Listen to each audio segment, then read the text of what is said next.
ያው እኔ እንደምታውቁት ምንም አይነት ቤተሰብ የለኝም። አምራን እንዳታለቅሽ የኔ ቆንጆ። እኛ ማንን ምንሽ ነን? ዘመዶችሽ እኮ ነን።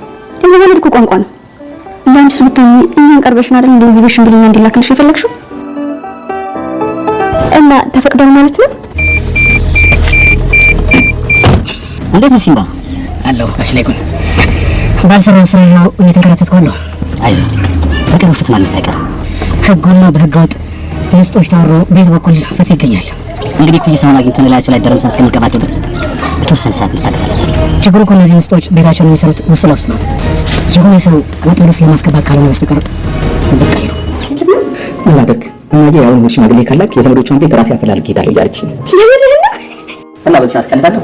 ራሷ ሄዳ በሽማግሌ ፋንታ አሮጊት የላከ ሙሽራ ልታስብለኝ እኮ ነው። አስበሽዋል?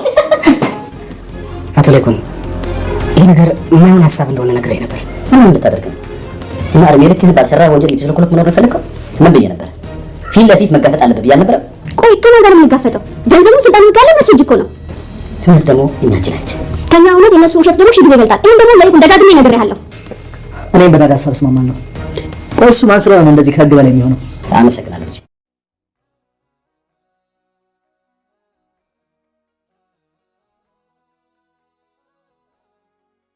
የአምራን ሽማግሌዎች የሚላኩበት ቦታና የሰርጋቸው ቀን ተወሰነ። ሲምባና ላይኩንም አንድ ላይ ሆነው ኮማንደሩን ለመጋፈጥ ወሰኑ። ወይዘሮ ዝናሽም የአምራንን ሽምግልና እንዲሁም ሰርጓን ለመደገስ ተስማምታለች። መወለድ ቋንቋ ነው፣ አንቺ ሁለተኛ ልጅ ነሽ፣ ደስ እያለኝ ደግሳለሁ ብላታለች። አምራን በደስታ አልቅሳለች። ወይዘሮ ሮማን ወደ ወንድሟ ቤት ተመልሳለች። ግን ደግሞ የበለጠ ጥላቻና ተንኮሏ አድጎና ዲያብሮ እንጂ ምንም የታመመች እንኳን አትመስልም። አንደበቷ ቢዘጋም ግን ደግሞ በተግባር የምታሳየው ነገር በሙሉ ለወይዘሮ ዝናሽ ያላትን ጥላቻ ያሳያል። ነገር ግን ወይዘሮ ዝናሽም በትዕግስት ለማለፍ እየሞከረችና ላደረገችው ነገር እየተጸጸተች ትገኛለች። ሲምባ ወደዛ ቤት በመጣ ጊዜ ለመጀመሪያ ጊዜ ይችን በስም የሚያውቃትን ሴት እንግዲህ ተዋውቋታል። ወይዘሮ ሮማን ግን ምናልባትም ሆን ብላ ዶክተሮቹን እንዲህ አድርጉልኝ ብላ በገንዘብ አስራቸው ያለች ይመስላል። ማየትም መስማትም ሁሉን ነገር የምትችል ትመስላለች። ሁኔታዋ እንግዲህ በበቀል የተሞላ ይመስላል። ሰላም ጤና ይስጥልን ውድና የተወደዳችሁ እንደምን አላችሁ? በያላችሁበት የዓለም ዳርቻ ሰላማችሁ ብዝት ተረፍ ይበል እያልን በአዲስ መጣን። በቅንነት ላይክ፣ ሼር፣ ሰብስክራይብ እያደረጋችሁ ቤተሰብ አድርጉን። ከዚህ በፊት እንደተመለከት ነው እንግዲህ ኤርሚያስን ሪች ከኤሚ ጋር እንዲለያይ ያደርገዋለች። ይህንም ያደረገችው ምንድነው? ለኤርሚያስ ያላት የፍቅር ስሜት፣ ራስ ወዳድነት እሱን አጥቼ በጭራሽ መኖር አልችልም በሚል ውሳኔ የኤርሚያስን ህይወት መስቀልቅሉን አውጥታለች ማለት ነው። ኤርሚያስ በእናቱ ላይኩን ቤት እምነትም ቢያገኝም አሁን ግን ከድሮ ማንነቱ አልተቀየረም። እኛ ነበርን የተሳሳት ነው ብለው በራሳቸውን እንዲወቅሱ አድርጋለች ማለት ነው። ግን ደግሞ እውነታው ኤርሚ አሁን ላይ ፍጹም ጨዋና ባህሪው የተቀየረ መልካም ሰው ቢሆንም ግን ደግሞ በድሮ ማንነቱ እየተመዘነ አንድም ሰው እንኳን ሊያምነው አልቻለም። ኤሚ ከዚህ በፊት ታምነው ቢሆንም አሁን ግን ራሷ በጆሮዋ በሰማችው ድምጽ ስላረጋገጠች በጭራሽ ልትረዳው ፈቃደኛ አይደለችም። በዚህን ጊዜ አቶ ላይኩን እንደተለመደው እንዴት እደፈራለሁ በሚል እሳቤ እንግዲህ ኤርሚያስን በድጋሚ ሊገለው ለትንሽ ተረባርበው አትርፈውታል። አቶ ተሰማም እዛ ቤተሰብ እግር ላይ ወድቆ ይቅርታ ጠይቋል። አቶ ተሰማ ወይዘሮ ዝናሽን እግሯ ላይ ወድቆ በእርግጥም ይቅር የማይባል ተሰርቻለሁ፣ ግን ደግሞ እባካችሁ ይቅርታ አድርጉልኝ ሲልም ሰምተናል። ግን ደግሞ ወይዘሮ ዝናሽም ከዚህ የበለጠ ብዙ ሌላ የሚያስጨንቀን ነገር አለ። ይህ ቀላሉ ነው፣ በቃ እንደ ማንኛውም ሰው ተሳስተሃል፣ ከስህተትህ እኛ የምንፈልገው መመለስህን መጸጸትህን ነውና አሁን ግን እንግዲህ ወደ ቤተሰባችን በአዲስ ስሜት እንድትቀላቀል ፈቅደናል ብለውታል። እነሱም እንግዲህ ወደዛ ቤተሰብ ተቀላቅሏል። ወይዘሮ ገነት ያቶ ተሰማ ሚስት በባሏ ምክንያት ወደ ገዳም ከሄደች ዋላ አደር ብላለች። አቶ ተሰማ ልክ እንደ ድሮ አሁንም አወዳደቁ አላማረም። ያሁኑ ደግሞ እጅግ በጣም የከፋ ሆነ። ምክንያቱም እምነትን፣ ቃልን መብላት፣ ክዴት እንግዲህ ውሎ ሳያድር እንኳን ውድቀቱ የእሱ ሀብት ያን ያህል አልቆየም ነበር። ለዚህ ደግሞ መነሻዋና ዋናዋ ትልቋ እንግዲህ ወይዘሮ ሮማን ናት። አቶ ለይኩን ስልክ ተደውሎለት እህቱ ኮማ ውስጥ እንደነበረች ሲናገረው ማታውኑ ሲሮጥ ሆስፒታል ሄዶ ሆስፒታል አድሮ ሲነጋ ነበር እንግዲህ ወደ ቤት እሷን ይዞ የመጣው።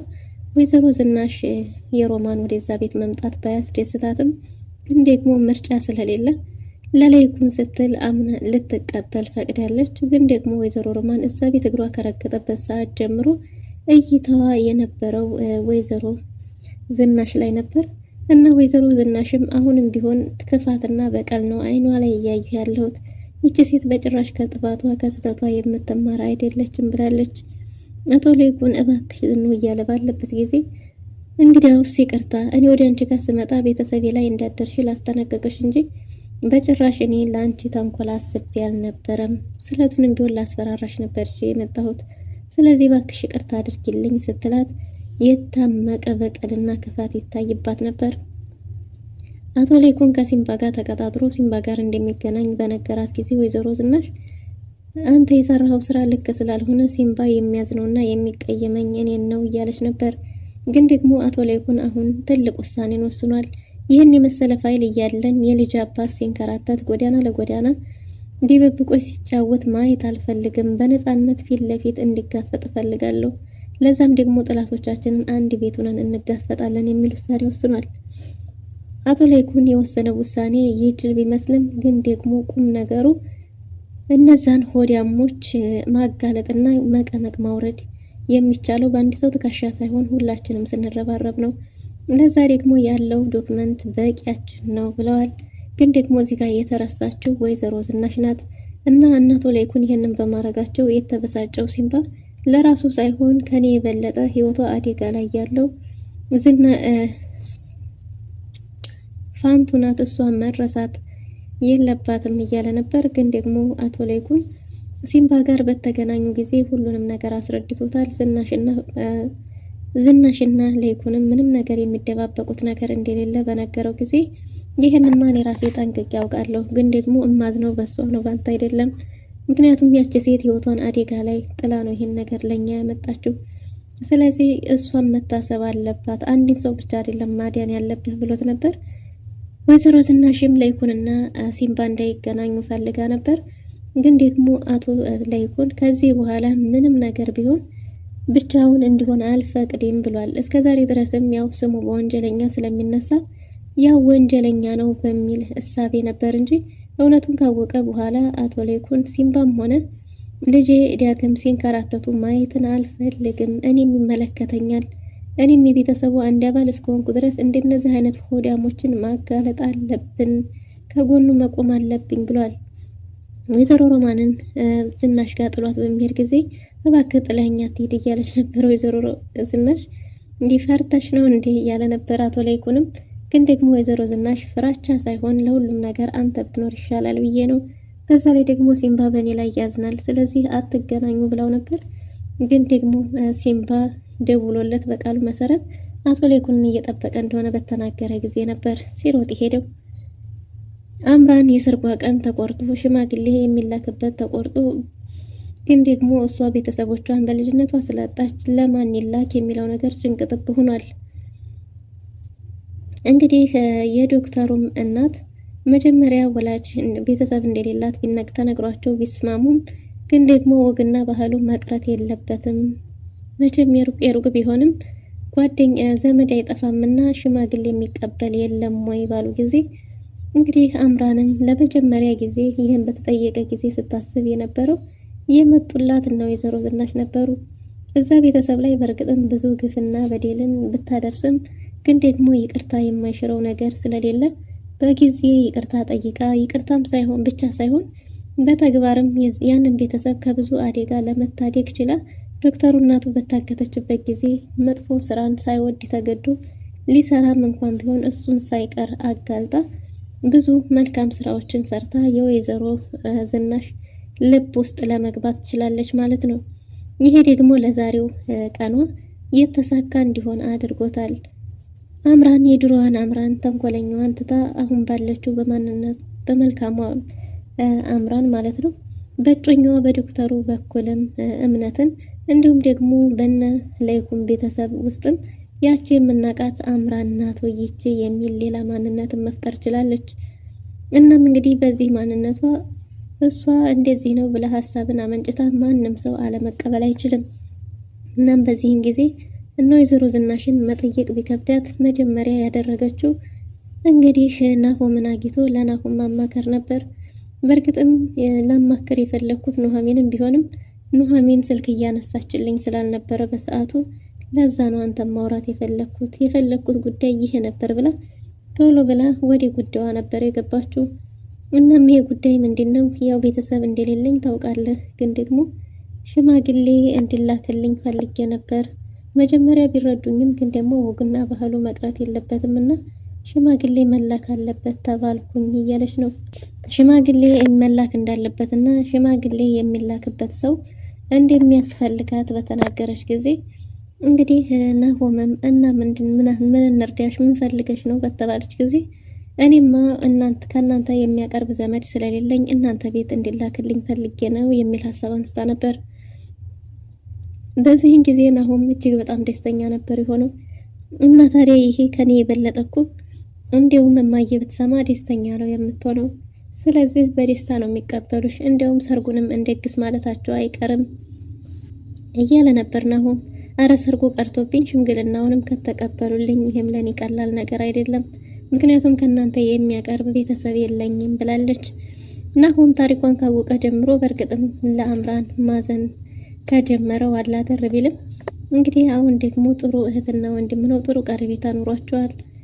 እናም በዚህን ሁኔታ እሷ ሄዳ ለወይዘሮ ዝናሽ እውነታውን መናገር ስለፈራች ሲምባና ለይኩን እንግዲህ ተገናኝተው አንድ ጥምረት ወጥቷቸው ሀቅን ለማውጣት እውነትን ከፍ ለማድረግ ወስነዋል። ግን ደግሞ የወይዘሮ ሮማን እዛ ቤት ውስጥ መሆን ከባድ ችግር የሚፈጥር ይመስላል። ምክንያቱም ወይዘሮ ሮማን እያስመሰለች ይመስላል። የእውነት እግርና እጇ ተይዞ ፓራሊዝ ሆናለች። ጆሮዋ ይሰማል፣ አንደበቷ መናገር አይችልም። ግን ደግሞ ሁኔታዋ ደህነኛ እያስመሰለች ያለች ትመስላለች።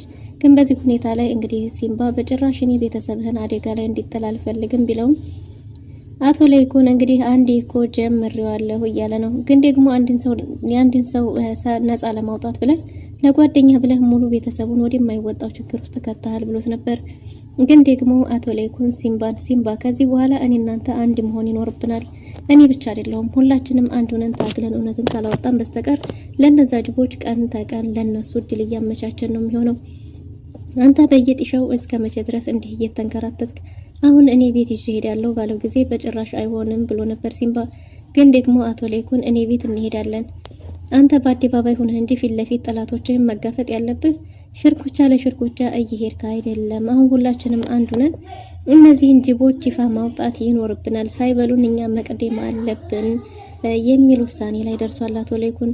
ሲምባ ግን እኔ በኔ ቤተሰቤ ችግር ላይ እንዲወድቅ እናንተ ችግር ላይ እንድትገቡ አልፈልግም ባለ ጊዜ የልጅ አባት እየተሳደደ እኔ በነፃ መቀመጥ አልችልም፣ እውነትን ይዘህ ግን ደግሞ አንተ እንደ ወንጀለኛ እየተሳደድክ መኖር የለብህም ብሏል። በዚህን ጊዜ ሲምባ እጅግ በጣም ደስ ብሎት ነበር በአቶ ለይኩን። ምንድነው ያልከው ባለው ጊዜ የልጅ አባት እኔ ዳግምን ባልወደውም ከልጅን አሁን በላይ እንጂ የምወደው ያነሰ አይደለም፣ ለሱ ከዛ ያነሰ አመለካከት የለኝም። ግን ደግሞ ልጄ አሁን በዚሁ የተነሳ ቤት ወጥቶ መሳደር ከጀመረ ሰንብቷል። ስለዚህ እሱንም ቢሆን ጥላቶቻችን እጅ እንዳይገባ በጣም እሰጋለሁ፣ የሆነ ነገር እንዳያረጉት እያለ ነው። ግን ደግሞ ሲምባ እሱን ያረጉለት ፊት ለፊት እጄ አይኑን አወጣለታለሁ እያለ ነው። እንደዛማ መሆን የለበትም። እኛ ሁላችንም ከዚህ በኋላ አንድ ነን። እኛን ታግለው ሊያሸንፉን አይችሉም፣ ምክንያቱም እውነትና መረጃ ከኛ ጋር አለ ብሏል አቶ ለይኩን። በዚህን ጊዜ ሲምባ እጅግ በጣም ደስ ብሎት ነበር። ግን ደግሞ ወደ ቤት መምጣቱ ባያስደስተውም አቶ ለይኩን ይሁን ስላለ ብቻ ተያይዘው ወደ ቤት መጥተዋል። ናሆም ሁሉንም ነገር ቀለል ቢያደርግላትም ወይዘሮ ዝናሽ እንደምትቀበላት ቢነግራትም ግን ደግሞ አምራን እጅግ በጣም ጨንቋታል። ግን ደግሞ ናሆም አሁኑኑ ሄደን መናገር አለብሽ፣ ከኔ አንደበት ሳይሆን ከአንቺ አንደበት ብትሰማ ደግሞ የበለጠ ስለሚያስደስታት አንቺ ራስሽ ነሽ መናገር ያለብሽ ብሎ ወደ ቤት ይዟት መጥቷል። ወደ ቤት በመጡ ጊዜ እንግዲህ ወይዘሮ ዝናሽ ፊቷን ፈገግ አርጋ በደስታ ተቀብላታለች። አምራንን እንኳን ደህና መጣሽ የኔ ልጅ እያለቻት ነበር። አምራን ትልቅ ደስታ ይዛ መጣለች ብለዋለች። ምንድነው ንገሩኝ ባለች ጊዜ አምራን ለመናገር ፈርታ ነበር። ግን ደግሞ እንደምንም እየተጨነቀች ላገባ ነው ስትል እንኳን ደስ አለሽ ብላ ወይዘሮ ዝናሽ ደስ ብሏት ነበር። የምታገባውም የራሳቸውን የቤተሰቡን ዶክተር እንደሆነ በሰማች ጊዜ ደግሞ የበለጠ ደስታዋ ጨምሯል። ቤተሰብነታቸው ትስስራቸው ከፍ ማለቱ ያስደስቷታል። ችግሩ እሱ አይደለም። ዋናው ነገር እንግዲህ ሽማግሌ አምራን እኛ ቤት እንዲላክላት ትፈልጋለች ባለ ጊዜ ናሁም ከአንደበቱ ገና ሳይወጣ ነበር ወይዘሮ ዝናሽ ተደስታ የነበረው። የወይዘሮ ዝናሽ ደስታ ይጋባ ነበር። አምራንም በወይዘሮ ዝናሽ ደስታ ሸክሟ ቀለል ብሎላታል። ናሁም ልትናገር የጨንቆሽ የነበረው ይሄ ነው አይደል? ስለዚህ ተናገርኩልሽ፣ አሁን ምን አረጋለሁ ባለ ጊዜ አሁንማ ወደ ስራ ሄድ፣ ምን ታረጋለህ? አታስፈልገኝም ነበር ያለችው። እናም ወይዘሮ ዝናሽ በደስታ ሁለተኛ ልጃችንን ልንድር ነው ማለት ነው፣ ምንም አያሳስብሽ፣ ሽማግሌዎችን በፈለገ ሰዓት ዶክተር መላክ ይችላል፣ እሱም ብቻ አይደለም ሰርጉንም እንደግሳለን ብላ በስራታለች። ደስታቸውን ሳይጨርሱ ሳለ ወይዘሮ ሮማን እየተገፋች ወደዛ ቤት መምጣቷ አምራን ራሷን እንድታስተውል አድርጓታል። እኔም በዛ ባህሪ በቀጥል ኖሮ እንደዚች ሴት ነበር መጨረሻ የሚሆነው እያለች ነው ለዶክተር ደውላ ስትነግረው የዶክተሩ እናት የድሮ ሚስቱንና ልጁን ይዛ እያለቀሰች ነበር። እንግዲህ ዶክተሩ ለእናቱ ሊናገር የነበረውን በስራት ትቶ ከእናቱ ጋር እንዴት እንደዚህ ታደርጊያለሽ እማዬ፣ ከሀዘን አሁን መውጣት አለብን፣ እንዴት ነው እየተደበቅሽ የምታለቅሽው ባለት ጊዜ በአጋጣሚ እንደሆነ ብትናገርም ግን ደግሞ የዶክተር እናት በምላሷ እንጂ ውስጧ እንከን ቂም እንደሌላትና ቤተሰቧን በጣም እንደምትወድ ተናግሯል። ሁሉንም ነገር አውቃለሁ፣ ግን አሁን ሀዘን ይበቃናል፣ ወደ ደስታችን መመለስ አለብን እያለች ነው። እናም እንግዲህ የሰርግ ዘፈኗን ከፍታ እናቱ ካሁኑ መለማመድ ያለብን ብላ ወገቧን ታጥቃ የልጇን ሰርግ እየተጠባበቀች ትገኛለች። እናም ግን የሽምግልናው አንድ ወር ተሰጥቶ ከዛ ቀጣው 15ኛው ቀን ግን ሰርግ እንደሚሆንም ተወስኗል። ዶክተሩም እንዴት እንደዚህ ይፈጥናል? ቃስ ቢልስ ቢልም ምንም የሚያዘገየን ምክንያት የለንም፣ ምክንያቱም እኔ የልጅ ተተክታ ማየት እፈልጋለሁ አይኔም ባይኔ የሚል ውሳኔ ላይ ደርሰዋል። እና ምን ደረሰ የሽምግልና ጉዳይ በተባለ ጊዜም ደስታ ተበስረዋል። አቶ ለይኩን ወደ ቤት ሲምባን ይዞ በመምጣቱ ሁሉም ቤተሰብ ተደናግጧል፣ ወይዘሮ ዝናሽ ሳትቀር። አቶ ለይኩን ከዚህ በኋላ ሲምባ እኛ ቤት ነው የሚያርፈው፣ ጠላቶቻችንን ፊት ለፊት ነው የምንጋፈጠው፣ ብቻውን አይደለም ሁላችንም ነው ባለ ጊዜ እንዴት እኛንም እንዲህ አይነት ማጥ ውስጥ ትከተናለህ ብላ ነበር ወይዘሮ ዝናሽ። እሱንማ ከገባን እኮ ቆየን፣ ስለዚህ እኛ ጋር እውነት ተቀምጦ እነሱን መቀመቅ የሚከት ፋይል እኛ ጋር ተቀምጦ በጭራሽ እነሱ እንዲደነፉብን እድል አንሰጥም ብሏል አቶ ለይኩን። በዚህን ጊዜ እንግዲህ ናሆም ቁጭ ባለበት ናሆምን አቶ ለይኩን ለሲምባ ክፍል ማረፊያ እንዲያዘጋጅለት በተናገረ ጊዜ ከኛ ጋር ሊኖር ነው ሲል ባለ ጊዜ ናሆም እሱም ቅርተኛ መስሎ እኔ እኮ አይሆንም ብዬ ነበር አቶ ለይኩን ብሏል ሲምባ። ናሆም ቀጠል አድርጎ እንደውም የአባቴ ውሳኔ ትክክል ነው፣ አባቴ ልክ ነው፣ እውነት ተደብቆ አንተ መከራህን እያየህ እስከ መቼ ድረስ ነው ጢሻ ለጢሻ የምትኖረው? ፊት ለፊት እንጋፈጣለን፣ ወንድሜም ብቻውን አይንከራተትም ብሏል ሲምባ። ከምን ጊዜውም የተሻለ እጅግ በጣም የበለጠ የመኖር ተስፋና ደስታ ተሰምቶታል።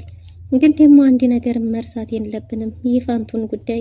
ይህን ፋይል አምጥታ የሰጠችኝ ፋንቱና፣ ስለዚህ እሷን ህይወት አደጋ ላይ መጣል የለብንም በተባለ ጊዜ ናሆም እናቴ አደጋ ላይ ናት እያለ ነበር። አይ እሱም ማለት ሳይሆን ይህን ፋይል ከታወቀ በሚል ሀሳብ ተሰጥቷል። እንግዲህ ሲምባና አቶ ለይኩን ሆነው ፋንቱንም ነፃ እንደሚያወጧት ተረጋግጧል።